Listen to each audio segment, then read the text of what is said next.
Today we're diving into the fascinating world of the Orishas, supernatural entities from the Yoruba religion of West Africa. These beings are often thought of as deities, but they're actually avatars or manifestations of the supreme being, Olodumare. The belief in Orishas is ancient, dating back to between 500 and 300 BCE, but it's likely even older. Imagine Olodumare as this immense force, too vast for the human mind to fully understand. To bridge that gap, Olodumare released different aspects of itself, each one becoming an Orisha with a specific sphere of influence. It's like Olodumare threw the powers of the universe into the air, and whichever Orisha caught one became responsible for that area. The Orishas made their way to the Americas and the Caribbean through the transatlantic slave trade. When many Yoruba people were enslaved, they brought their beliefs with them. To continue practicing their faith under the watchful eye of their captors, the Yoruba syncretized their Orishas with the Christian saints of Catholicism. This allowed them to maintain their traditions by outwardly appearing to adopt the new religion. Today, people around the world invoke the Orishas in various rituals for spiritual strength, enlightenment, or help with daily challenges. Although there are countless Orishas, 7 are particularly powerful and popular among modern-day followers. Orisha worship has evolved into systems like Santeria, Candomblé, and Vodun, and even influences practices among nominal Catholics and those identifying as neo-pagan, Wiccan, or New Age practitioners. The Yoruba religion is rich in oral traditions, with stories passed down through generations before being written down. These stories offer different versions of the same events, but they all revolve around the supreme being, Olodumare. Some texts call Olodumare, Olorin, or Olofin, but all refer to the same entity, which is beyond gender and embodies the universe itself.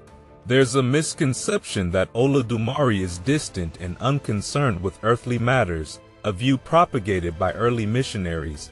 However, many stories show Olodumare as aware of and involved in the lives of both Orishas and humans. Scholar Alex Cuoco highlights that Olodumare is always present and engaged, even if Olodumare is above all other beings. In Yoruba cosmology, the hierarchy is clear: Olodumare at the top, followed by Orishas, humans, ancestors, and finally plants and animals. Interestingly, on the same level as the Orishas are the Ogun, supernatural beings often linked to mischief and misfortune, but not considered evil in the Christian sense. Everything in creation, according to Yoruba belief, has both positive and negative aspects. Human ancestors hold a special place in this hierarchy. Their spirits still influence the living and must be honored and remembered. Plants and animals, while at the bottom, are not of less value but simply have less agency. The Yoruba creation story, like many myths, has various versions. In one tale, Olodumare created the Orishas and distributed powers randomly. The Orishas initially did nothing with these powers, preferring to stay by the great baobab tree. Eventually, Olodumare tasked the Orisha Oduduwa with creation, leading to the establishment of life and cultural identity in the city of Ife. In another version, the Orisha Obatala separates land from water, but the male Orisha struggled to complete the creation task.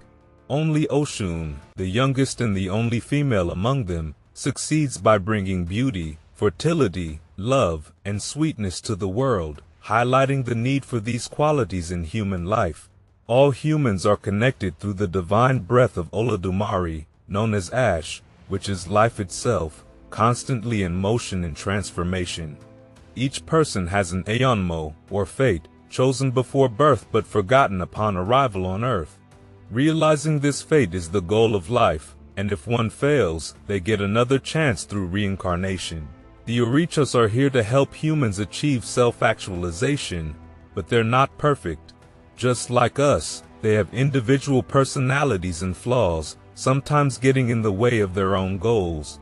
The journey towards developing a strong character that pursues good and shuns evil is shared by both Orishas and humans, with personal weaknesses often complicating the path.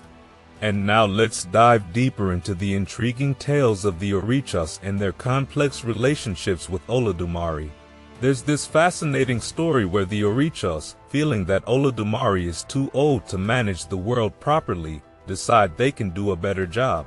They hatch a plan to scare Olodumare by inviting him to one of their huts and then releasing mice, knowing that Olodumare has a fear of them. However, they overlook including Esu, the messenger god known for overseeing crossroads and change in their scheme. Esu, who was present when the plan was made but stayed silent, didn't warn Olodumare. On the appointed day, Olodumare arrives at the hut, expecting a pleasant meal with the Orishas. But as soon as he steps inside, the door slams shut and the mice are released. Frightened, Olodumare flees, only to be met by Esu, who calms him and swiftly consumes all the mice. When Olodumare demands to know who orchestrated this prank, Esu reveals the culprits, who are promptly punished. For his loyalty, Esu is granted the freedom to act without restriction, making him a trickster figure who often intervenes in both mortal and divine affairs, fostering change in unexpected ways. In another tale, the Orishas decide they no longer wish to obey Olodumare, desiring the power to govern the world on their terms. Esu rushes to inform Olodumare, who then halts the rains, leading to a severe drought. As the earth withers and the Orishas lament their mistake, their cries go unheard. Oshun, transforming herself into a peacock, attempts to reach Olodumare's realm, Orun, but loses most of her feathers from the heat of the sun. Exhausted and ill, she delivers the Orishas' plea for forgiveness. Moved by Oshun's dedication, Olodumare restores the rains, heals her, and declares that she is always welcome in Orun as a messenger. Despite these moments of rebellion and mischief, the Orishas are generally committed to their duties. It's easy to think Olodumare is distant from human concerns, but each Orisha is an extension of Olodumare, making the Supreme Being aware of every prayer and supplication directed to them. The Orishas are said to number 400 plus 1, suggesting their infinite nature, as there's always one more than one could count. However, only a handful of these deities frequently appear in stories, with 7 becoming particularly prominent and widely revered. These 7 include Esu, the messenger god and overseer of crossroads and transformation; Ogun, the god of metallurgy, strength, and healing; Obatala, the sky god of creation and protector of the weak; Yemaya, the mother of all water and protector of women; Oshun, the goddess of sweet waters and fertility; Shango, the god of lightning, thunder, and war; and Oya, the goddess of transformation and rebirth. Each of these Orishas has a complex and multifaceted role. For instance, Oya not only guards the dead but also governs the Niger River, while Oshun is connected to the Osun River and is a symbol of love and beauty. Esu, as a psychopomp, guides souls to the afterlife, sometimes playing a role in their departure from the mortal realm. Ogun, known for both creation and destruction, exemplifies the dual nature of the Orishas, who, like humans, possess both strengths and flaws. Shango, with his control over thunder and lightning, embodies both justice and fury, demonstrating the Orishas' varied influences on the world and its inhabitants. And Orishas, much like the Catholic saints they came to be associated with, are depicted in a very human light, complete with their own flaws and strengths. For example, Oshun can be spiteful, Shango impatient, Esu deceitful, and Yemaya wrathful. Despite these imperfections, they reliably serve as intermediaries, delivering human messages to Olodumare, the supreme deity. When the Yoruba people were brought to the Americas and the Caribbean as slaves, they encountered Catholicism, which provided a unique way to preserve their faith. The Orishas were syncretized with Catholic saints, allowing the Yoruba to continue their religious practices under the guise of Christianity. Different regions developed their own associations, but generally, the pairing was based on the similarities in their roles. For instance, Esu was linked with Saint Anthony of Padua, who is the patron saint of lost items and people. reflecting Esu's role as a guardian of crossroads and transitions. Ogun, associated with strength, was linked to Saint Peter, the rock of the Christian Church. Yemaya, the mother of all water, was identified with the Virgin Mary as Our Lady of Regla in Cuba, while Oshun was linked to Our Lady of Mercy. Shango was connected to Saint Barbara, known for her protection against thunderstorms and patronage of artillerymen, aligning with Shango's dominion over lightning and war. These associations helped the Yoruba people maintain their cultural and religious identity. Just as the saints are fallible and relatable figures in Catholicism, the Orishas were seen as accessible and understanding, despite their divine nature. Saint Peter, who denied Jesus 3 times yet became a foundational figure of the Church, mirrors Ogun, a deity of strength who nevertheless had his own failings, such as attempting to rape Oshun in one tale, only to be thwarted by Yemaya. In another Yoruba story, after the world was created and populated, everyone was equal and lacked nothing. However, as time passed, people began to complain about this equality, feeling it left them without goals or distinctions.